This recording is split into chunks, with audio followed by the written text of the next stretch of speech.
attacked by a bear, his wife was afraid to take sides and just kept cheering both of them on until Davy, being played here by our Dave, finally was able to grin down Danny the bear. We used our campsite at Nickerson State Park as a base for a number of sightseeing side trips.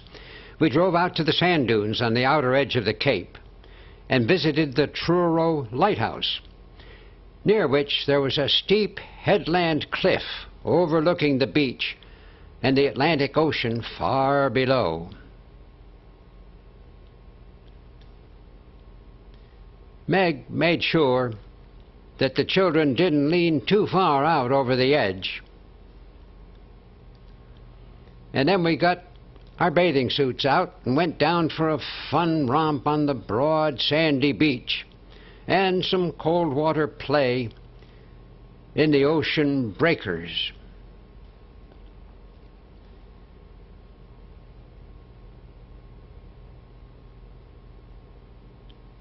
We were greatly impressed by the landmark Pilgrim Monument towering over Provincetown at the far end of Cape Cod. President Theodore Roosevelt had laid the cornerstone for this tremendous granite shaft in 1907, and we all wanted to make our way up the inclined walkway inside it to get to the top of the 255-foot tower, from which the parking lot looked very small down below. We had a dramatic view of the long wharf extending out into the harbor. And looking back, we could see bright blue water on both sides of the narrow hook-like Cape Peninsula. We enjoyed walking along the quaint, narrow streets of the old town. And at the very tip of the land, we noted the historical tablet marking the place where the Pilgrims first landed after their perilous voyage across the Atlantic on the Mayflower. On a later side trip up the coast of Massachusetts, we visited the town of Plymouth and examined the famous Plymouth Rock, designating the area where the Pilgrims finally disembarked in 1620 and founded the first permanent British settlement in what is now New England. We were particularly interested in the reconstructed house and fort here because our family is directly descended from a William Barstow who emigrated from England to Massachusetts in the year 1635 and must have lived in a similar setting. In Plymouth, we also admired the statue of the friendly Indian chief Massasoit, but we were reminded that throughout the colonial period, great harm was done to Native Americans whom the whites displaced. Back at our Nickerson Park campsite, in between outside excursions, members of the family enjoyed relaxing and reading comic books, lying on our unzipped sleeping bags opened up for a sunshine airing, or leaning peacefully against a tree trunk.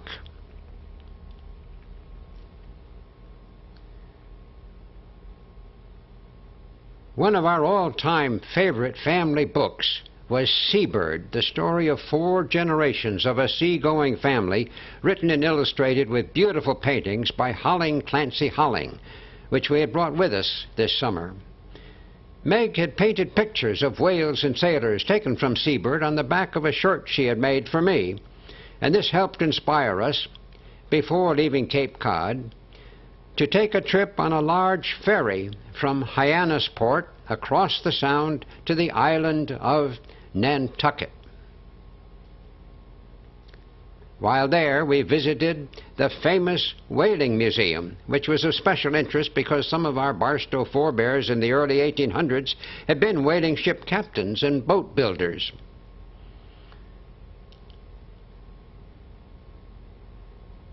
Finally, on our way back home, we also stopped at the Mystic Seaport in Connecticut, where we were able to go aboard the authentically restored old whaling ship, the Charles W. Morgan. On the grounds of the marvelously reconstructed seaport village, there is a variety of buildings, including a small white-steepled chapel. Robin's late father, who at that time was a retired congregational minister, met us at the chapel and later showed us around a sailboat belonging to a friend of his who also loved the sea.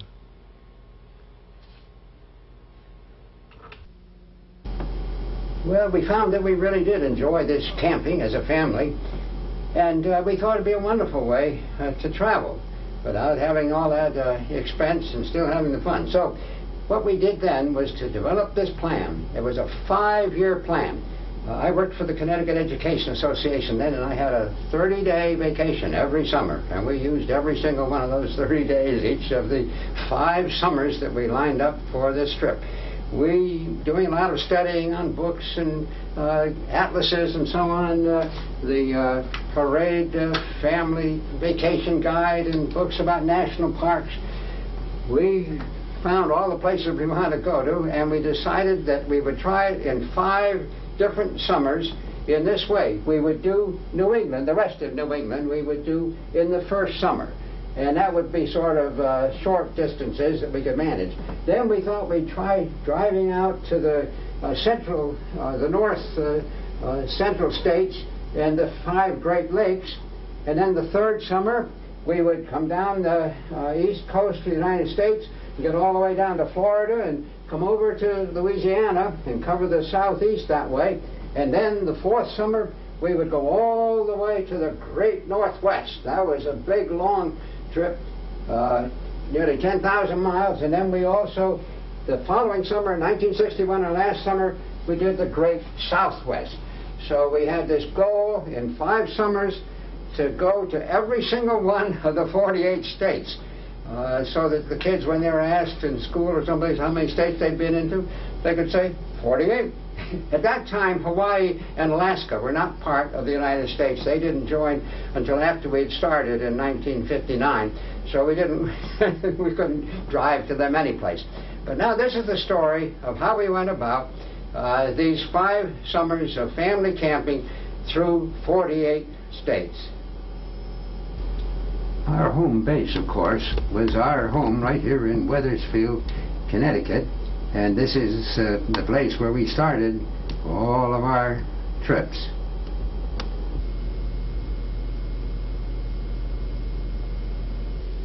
'57 was the summer that we started our 5-year plan, and we did New England, nearby New England. We started here at our home in Connecticut, Wethersfield, and we went up along the Connecticut River into Vermont and over through New Hampshire and up into Maine and over to Acadia National Park at Mount Desert Island. Then we came back down along the coast of Maine and through New Hampshire again and to Massachusetts, and then down through Rhode Island and back to Wethersfield.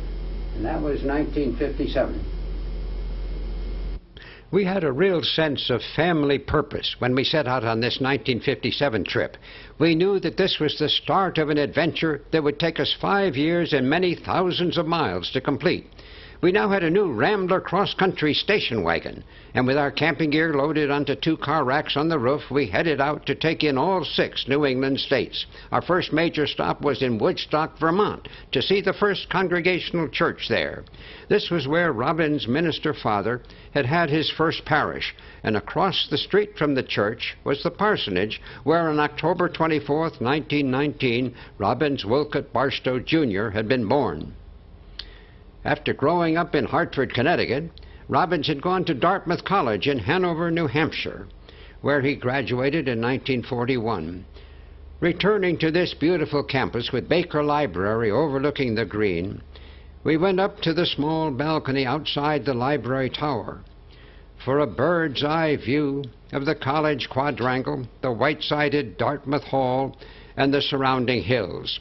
Not far from Hanover, we sighted from a distance one of New Hampshire's most famous natural landmarks, the Old Man of the Mountain, also known as the Great Stone Face, a striking 48-foot-tall rock profile silhouetted against the sky on the upper cliffs of Profile Mountain, a giant nature-made sculpture. The high point of this summer's trip no doubt came on our 4th day out, when we went on an excursion to the top of the highest peak in the whole northeastern part of the country, Mount Washington in the New Hampshire